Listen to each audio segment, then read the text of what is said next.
Ассалаумағалейкум, қадірменді қазақ халқы, қазақ елі.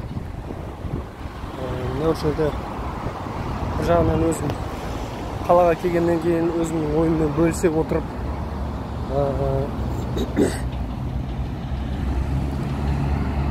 қаладағы жағдаймен жалпы мына мемлекеттік жағдайларды айта отырып,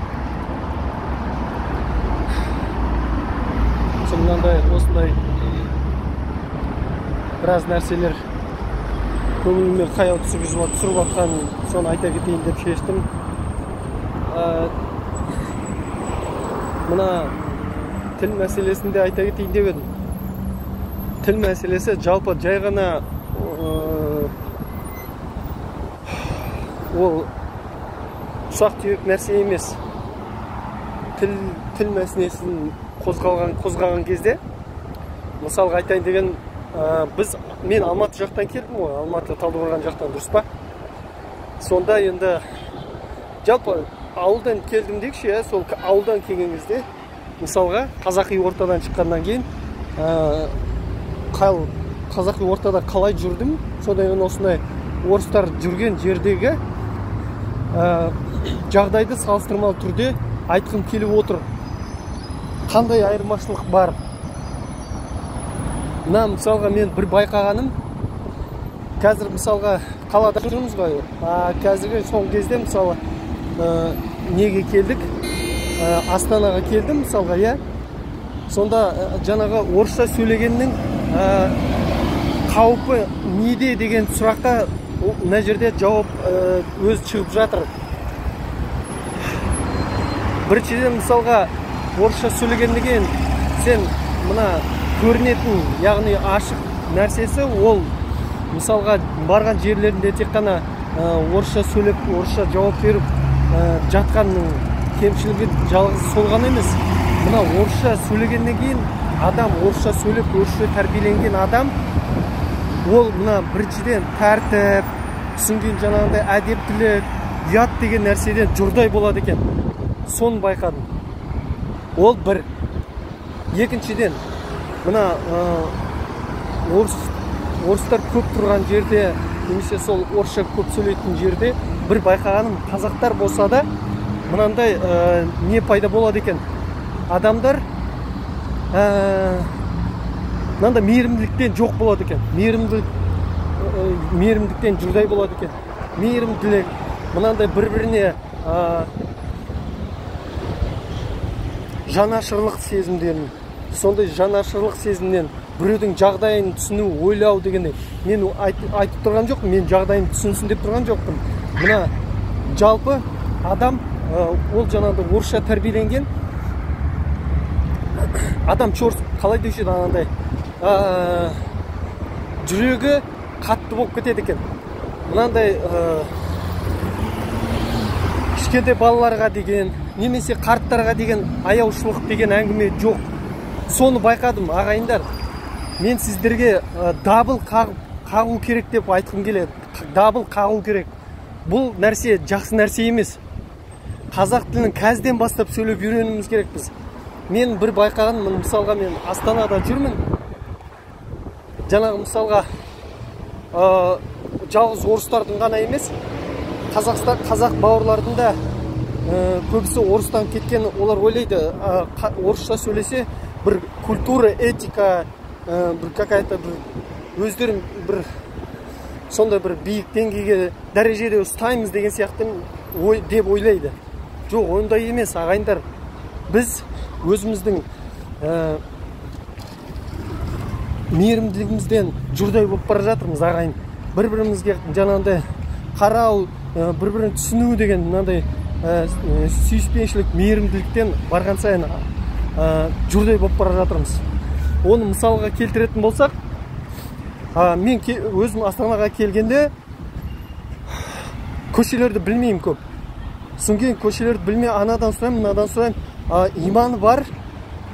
Иманы бар адамдар түсіндіріп, жаңағында кішкене болса мейірімділікпен айтып жатыр. Мен мүлдем қазақша білмейді демеймін, мүлдем түсінетіндер бар. Бірақ мынандай салқындық бар. Салқындық. Яғни орыс так кеткен жаңағындай несі бар да. салқындығы бар да. Пофигизм, былайша айтқанда, пофигизм. Саған керек па, керек емес па, немесе сен адамсың ба, жаңағыдай ұят болды деген сияқты, мысалға сондайдан жұрдай болып бара жатырмыз. Жұрдай болып бара жатыр орысша сөйлегенде. Соны байқадым. Егерде біз қазірден бастап қазақшамызды қолға алып, қазақша сөйлеп, қазақша дамымасақ, мынау айтады ғой, жай ғана тірі механизм ғана болып қалады адамдар. Биоробот дейді ғой, зомби сияқты болып қалады адамдар ше. Осыны қаншама мені сынасаңыздар да, қаншама мені жақтырмасаңыздар да, осыны айта кетейін деп едім. Мына дабыл қағып отырып, қазақшамызды барлығымызды жаттап, қазақша сөйлеуге тырысуымыз керек біз. Қазақша білмейтін қазақ бауырлар болса да, соны айта кетейін деп отырмын. Сондай жаңағындай кемшіліктер бар. Енді оны егер қазір алдын алмасақ, соңғы анандай жағдай болады. Россияда өздеріңіз көргендей нелерді қарасаңыздар, адамдар мысалы қай жерде болмаса бүйтіп кетіп бара жатса, біреу жатыр ма, өліп жатыр ма, тірі жатыр ма, уже ешқандай не болмайды.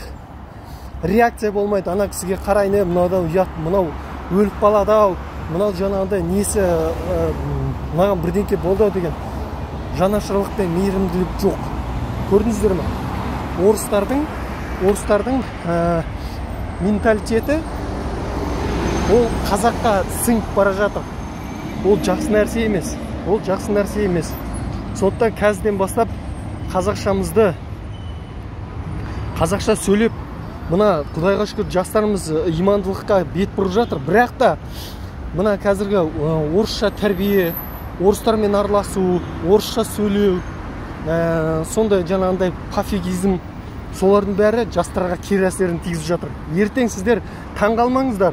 Балаларыңыз егерде жаңағындай бетінен алып, төсіңе шауып жатса, түсінге бір байқағаным, мына орыс тілді жастар, орыс тілді балалар ұятсыз болып келеді. Ұяттан жүрдей болып келеді негізі.